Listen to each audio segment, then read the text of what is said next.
Portal. Pretty terrible game, am I right, folks? Portal is that one odd series for Valve. Every one of their other series has some sort of fighting in it, whether that be Counter-Strike, or Team Fortress, or even Dota. But Portal is different. It's more of a puzzle game, but not entirely.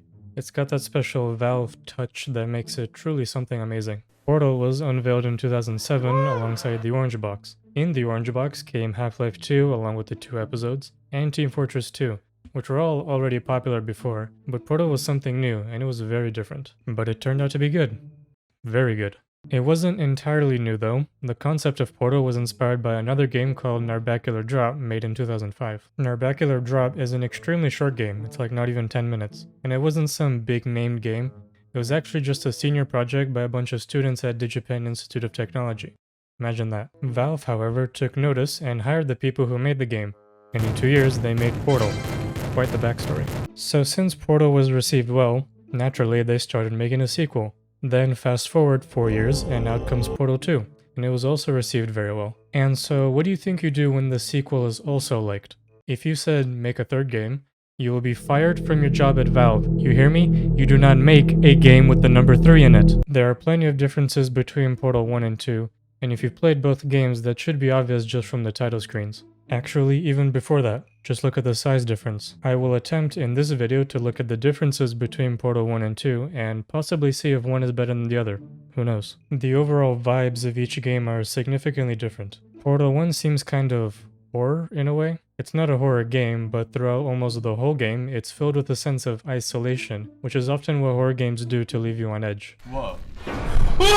Except unlike a horror game, it doesn't jump scare you every 5 seconds, or show you a cardboard cutout of a spooky ghost. Throughout Portal, you don't see any other people. You're just wandering the halls and back areas of Aperture until you meet GLaDOS. The only other thing you come across are robot turrets that want to shoot you, and nothing else. So it's kinda like Five Nights at Freddy's, but the robots shoot you instead of dance in front of you. Portal 2 is weird. At the very beginning, it presents itself as a puzzle game with comedy in it. If the laws of physics no longer apply in the future, God help you. In the beginning, you meet Wheatley, who is voiced by the comedian Stephen Merchant, and throughout the whole game, he just cracks jokes. But it's not all comedy.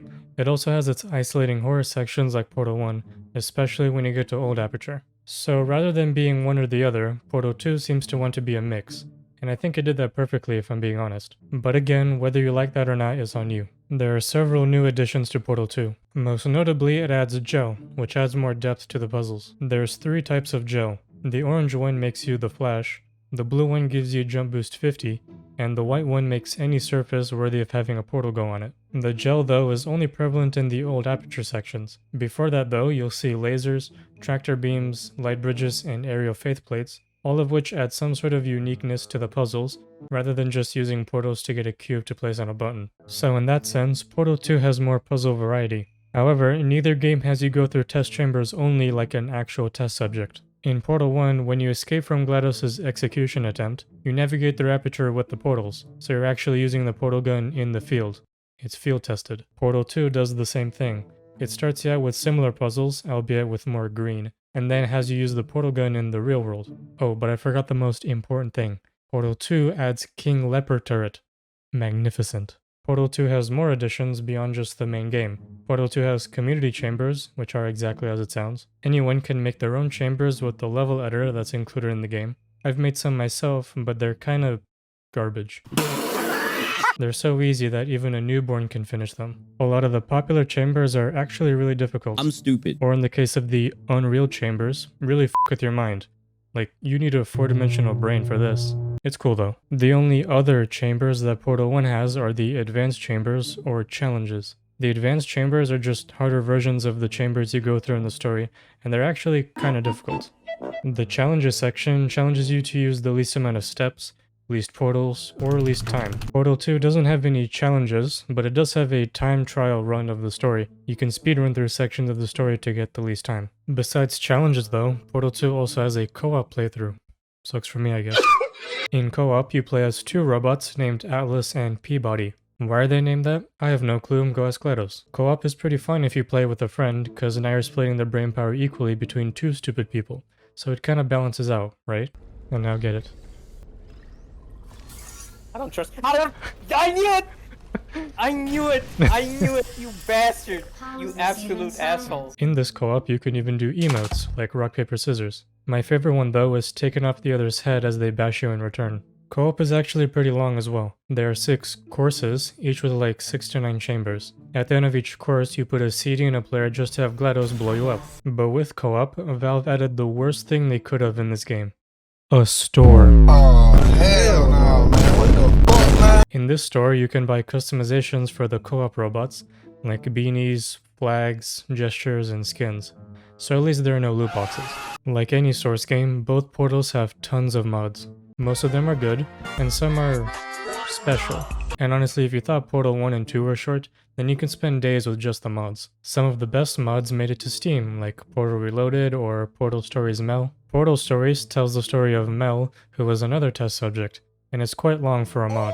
Portal Reloaded adds a third time portal, which will make your brain shrivel just as you try to think about it. But there are even more mods out there on the internet, on websites like ModDB or GameBanana. Error is a nice Portal 1 mod that turns the horror part into the main focus. Oh, and there's also Portal Epic Edition, where the creator probably smoked that good stuff, and proceeded to put 1 trillion rockets around the place so you can't chill out, while your eardrums burst from how loud it is. Now what about the story of Portal? In both games you play as Shell, a test subject in Aperture Science. And just like other Valve games, Shell does not talk at all.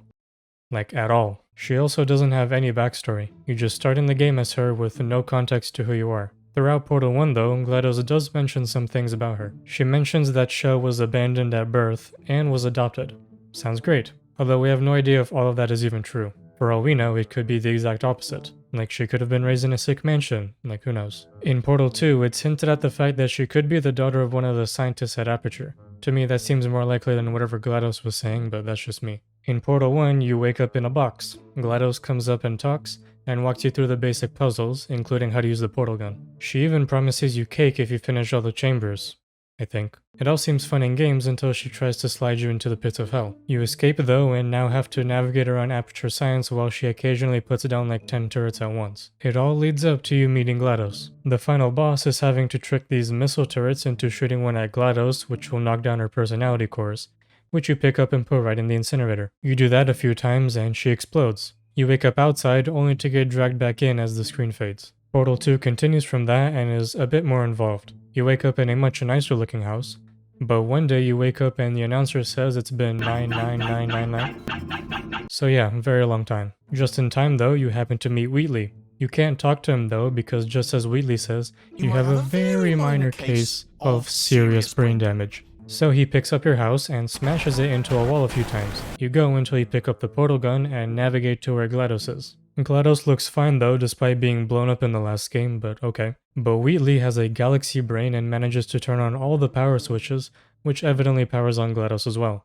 Told you, galaxy brain. GLaDOS now puts you through more tests, until you escape again. With Wheatley, you shut off the turret production line and destroy all the neurotoxin. You make it back to her place and manage to replace GLaDOS with Wheatley. Hooray, right? Oh no. As it turns out, Wheatley is just as power hungry as the average 12-year-old Gmod admin. Citizens aren't supposed to have guns. Admins aren't supposed to suck dicks. He also can't take being called a moron because his response to that is putting GLaDOS in a potato and throwing you down into the depths of hell, also known as Old Aperture. Thankfully, because of those trusty boots, you survive. Now you go through Old Aperture, in the meantime looking at how huge the place is, listening to Cave Johnson, and getting some backstory. Johnson?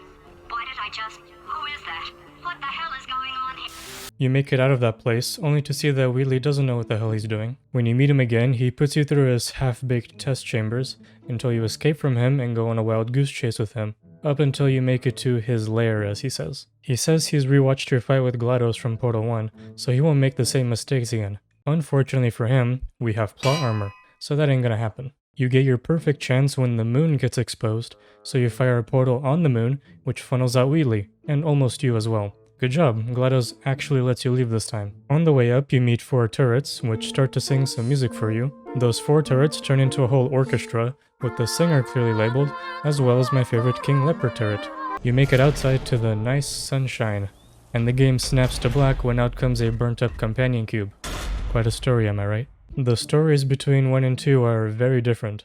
Portal 1 is way more simple. There's still a story, but it's really minor, with a lot of the focus being on the test chambers. Portal 2 also has a lot of test chambers, perhaps even more. But with that, it adds a long story with a plot twist, a lot of dialogue, and more than just one character. The big difference comes in the tone the games try to convey. Again, Portal 1 tries to seem a bit more isolated, but still with plenty of humor coming from GLaDOS. Portal 2 dials up the humor aspect to 11 because I feel like 80% of the game is trying to be funny. Thanks for that. Sarcasm self-test complete. So which one is better?